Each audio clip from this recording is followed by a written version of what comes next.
Europe 1 Info, édition spéciale sur Europe 1 après Clélie, la démission de Sébastien Lecornu. Décryptage avec vos chroniqueurs du jour, le journaliste Yvan Rioufol, le chef du service politique de Valeurs Actuelles, Sébastien Ligné, et Jacques Serret, chef du service politique d'Europe 1. Je suis très contente de vous avoir avec moi en studio aujourd'hui, là, à 13h20. Quelle journée, quelle matinée. Rien que oui, ça. C'est vrai. Ouais, quelle nuit et quelle matinée après. Non, mais on a besoin de vous quand même. On a besoin de vous pour analyser, pour décrypter, enfin tenter d'analyser, de décrypter ce qui se passe. C'est tant est qu'on puisse le savoir.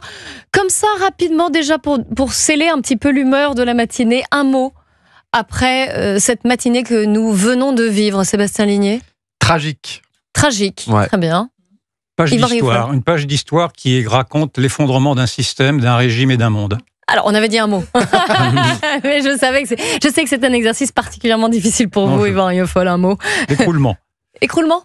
Ah bah voilà, un mot. Très bien, Jacques Serret aussi. Prévisible. Prévisible.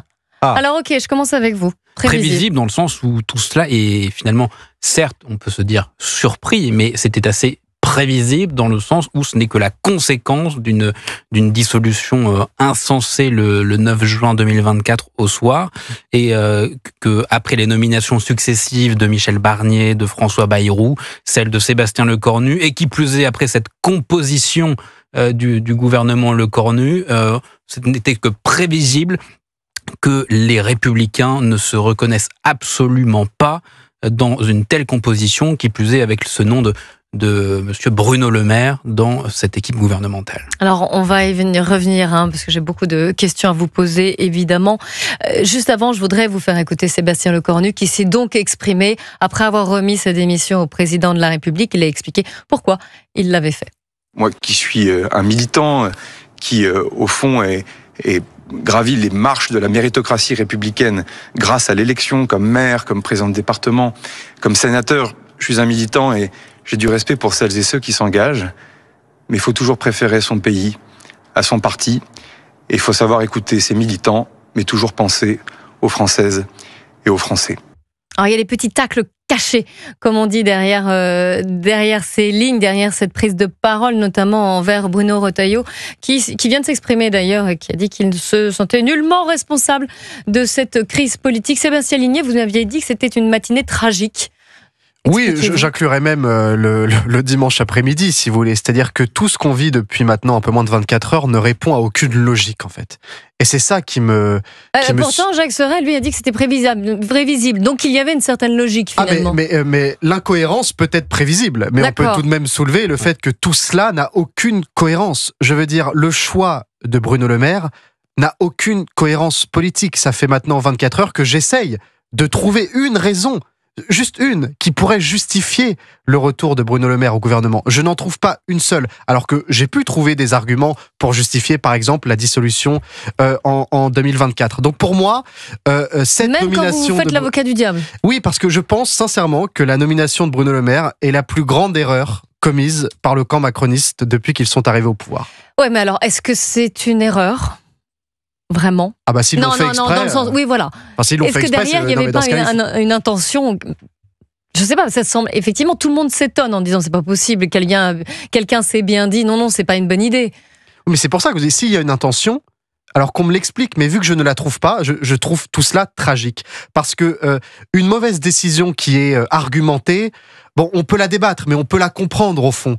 Une mauvaise décision qui ne répond à aucun argument politique, elle est juste incompréhensible. Et dans les mots de Sébastien Lecornu tout à l'heure, je n'ai rien entendu. Pour moi, ce sont des mots vides, des mots creux. Il n'y a pas un début de commencement de mea culpa. C'est-à-dire que c'est un homme qui ne sait pas vraiment pourquoi il est obligé de démissionner. Alors on nous sort les mots valises habituels, la responsabilité, la stabilité, le régime des partis, patati patata. Mais il n'y a rien de neuf. C'est-à-dire que honnêtement, et je pense qu'il y a beaucoup de Français qui se retrouvent dans ce que je dis, je pense qu'on ne comprend pas ce qu'il s'est passé ces dernières 24 heures. Et c'est pour ça que le président de la République doit parler.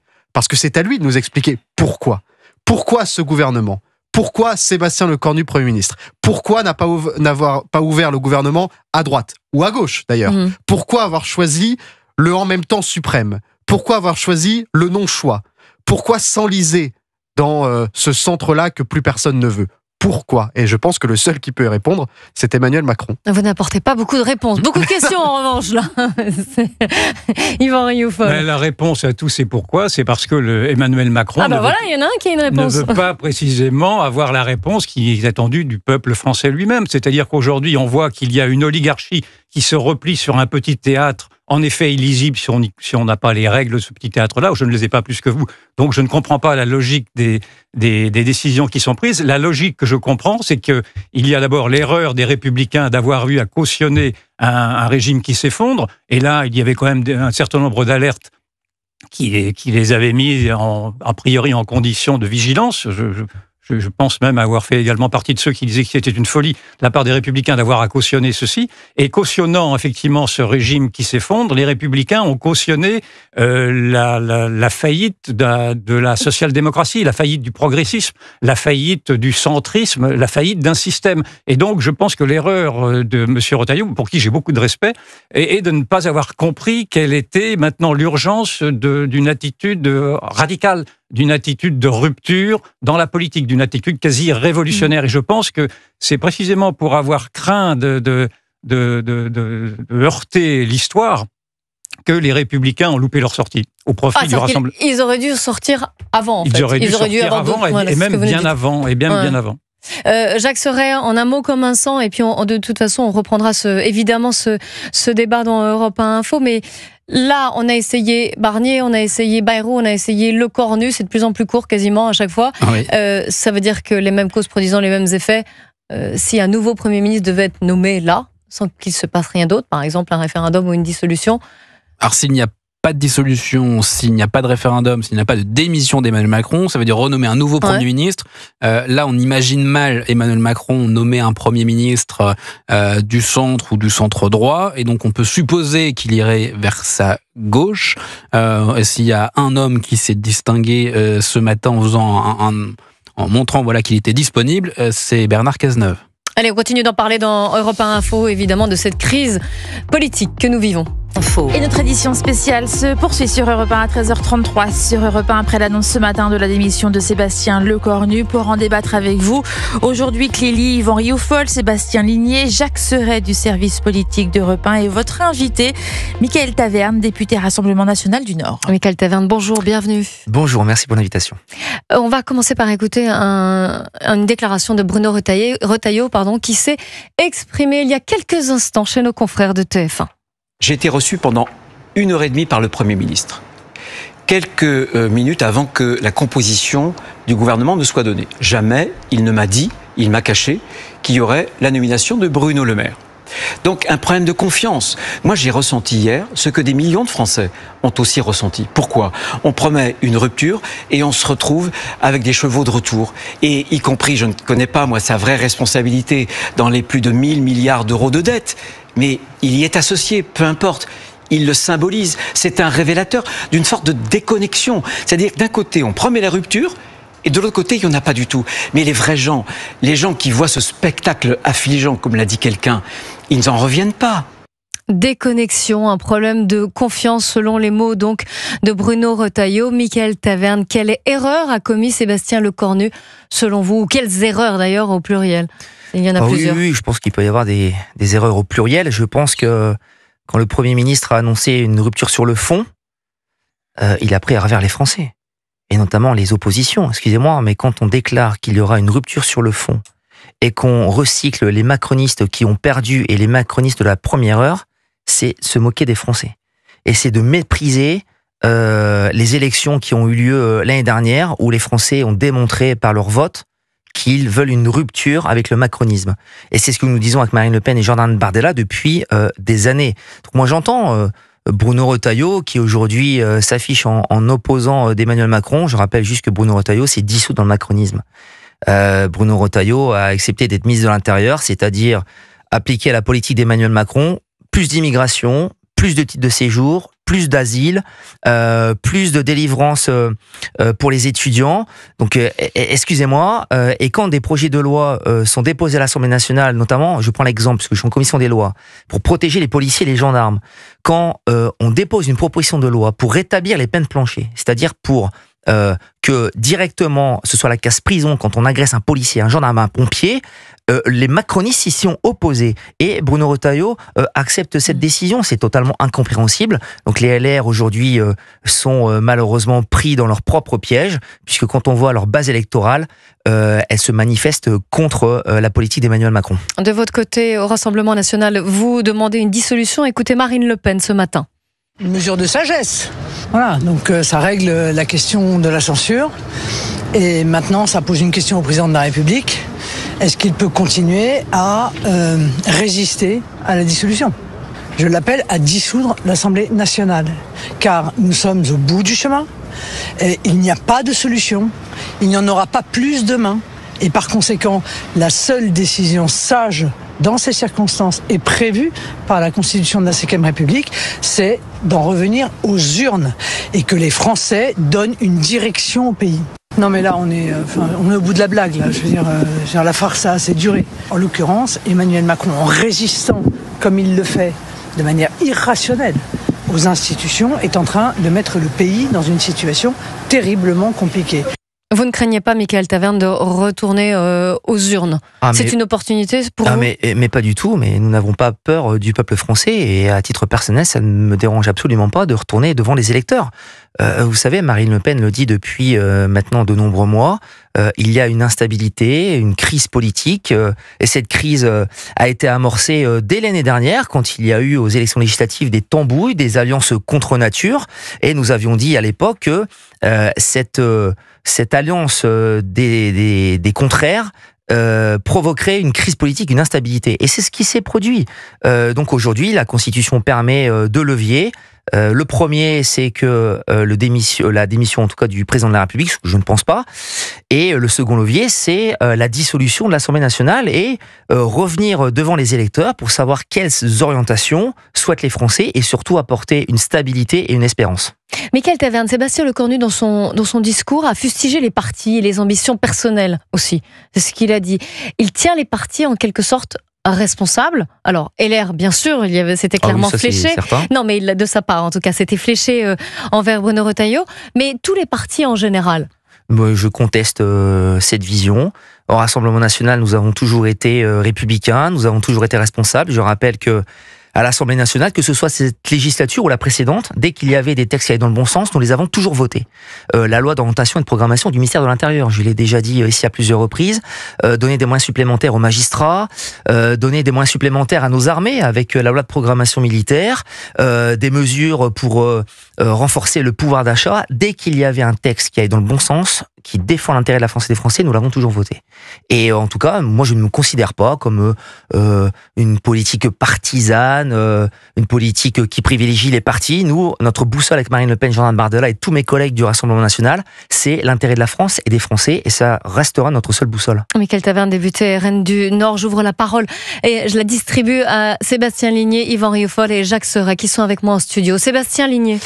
Oui, simplement cet argument de la logique des partis, c'est complètement inaudible en fait, parce que quand on regarde le gouvernement qui a été proposé par Sébastien Lecornu, on voit quand même qu'il y a une surreprésentation de ministres issus du bloc central et du bloc macroniste. Si cela, ce n'est pas une logique des partis qui l'emporte sur le bien commun, comment vous pouvez l'appeler autrement? C'est-à-dire que faire un gouvernement post-dissolution, qui ressemble davantage à un gouvernement de 2017 qu'à un gouvernement de 2024 ou 2025, c'est quand même problématique. C'est-à-dire que depuis la dissolution, on a quand même l'impression qu'Emmanuel Macron et le bloc central n'ont pas retenu la leçon des élections législatives. C'est-à-dire que le bloc central a perdu. Et les Français, certes, ils ne souhaitent pas une majorité absolue pour la France insoumise ou le RN, mais ils ne veulent pas d'un gouvernement emmené par un gouvernement macroniste, en tout cas les idées macronistes. Donc à partir du moment où ce postulat est clair, il faut ouvrir et il faut aussi accepter que dans ce gouvernement-là, les postes les plus importants ne soient pas tous occupés par des macronistes. Donc évidemment que la logique des partis, elle l'a emporté aussi au sein du bloc central. Comment vous pouvez justifier le fait qu'il y ait moins de ministres Horizon, qu'il y ait moins de ministres Modem, qu'il y ait moins de ministres LR, qu'il y ait moins de ministres UDI, sans parler d'ouvrir à la gauche ou à la droite, mais simplement... Mais au moins le socle commun. Au moins que le socle commun soit un petit peu diversifié au lieu de se retrouver avec un gouvernement, Macron compatible, quoi. Yvan Rioufol. Moi, je pense que la crise que nous vivons peut se résumer effectivement dans ce travers d'une déconnexion. Mais c'est une déconnexion qui peut se décliner. Ah, vous êtes d'accord avec Sébastien Lecornu? C'est une déconnexion qui peut se décliner, à l'envi. C'est une déconnexion qui touche également les Républicains avec Retailleau lui-même, car je pense qu'en effet, il s'est rendu compte trop tard qu'il était lui-même déconnecté de son opinion, malgré les alertes de Wauquiez ou les alertes de l'ISNAR, qui le sommet en fait de ne pas signer à nouveau cette soumission au bloc central. Et puis, plus gravement, je pense que la déconnexion, elle est au cœur aujourd'hui du régime présidentiel. Elle est au cœur de la Ve République, qui est une monarchie élective qui, par définition, aujourd'hui, trop élevée dans ses nuages et dans ses hauts étages, ne comprend pas la vie des gens. Et la déconnexion, elle est au cœur de ce système. C'est pour ça que je disais tout à l'heure que c'est une crise de régime dans la mesure où, me semble-t-il, la Ve République ne répond plus aux attentes démocratiques, d'expression démocratique d'une société qui a été exclue de tous les processus de décision depuis maintenant 50 ans. Ce que nous vivons là est une révolution dans le sens où tout un monde s'effondre, tout un système s'effondre. Non, pas simplement une idéologie, pas simplement la social-démocratie, mais les institutions qui ne répondent... Il suffit de le voir, qui ne répondent, qui ne répondent les institutions, plus que le personnel politique. Les deux.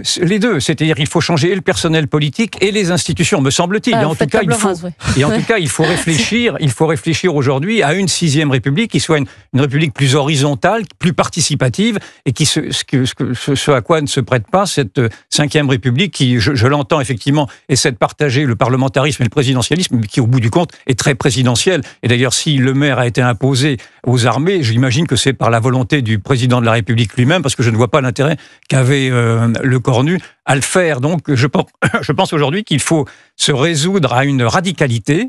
Parce que nous on était sur les options nouveau gouvernement, dissolution, voire démission. Là, vous mettez tout en cause. Je pense qu'il faut tout remettre en question, il faut tout remettre à plat, il faut rompre avec ce système. Alors naturellement, on peut jouer la montre, et c'est ce que va faire sans doute le président de la République, qui veut gagner du temps, mais on va perdre énormément de temps. Jacques Serret. Oui, en effet, la volonté aujourd'hui d'Emmanuel Macron, ça va être de gagner du temps. En tout cas, c'est ce qu'il souhaite, c'est ce qu'il fait depuis des mois. Donc, et il y a une échéance à prendre en compte, c'est-à-dire que à ce stade, du côté de l'Élysée, on ne regarde même pas jusqu'en 2027, on regarde jusqu'à mars-avril prochain, que sont les élections municipales.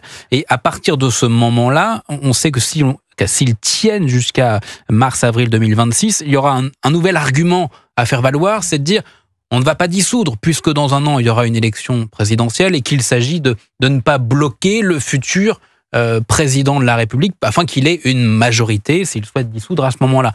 Donc il y a une volonté, oui, de gagner du temps, à voir s'il y a un peu de courage politique à dissoudre l'Assemblée nationale. C'est intéressant, ces questions de timing justement et de calendrier. On continue d'en parler et d'analyser cette crise que nous traversons en ce moment dans Europe 1 Info.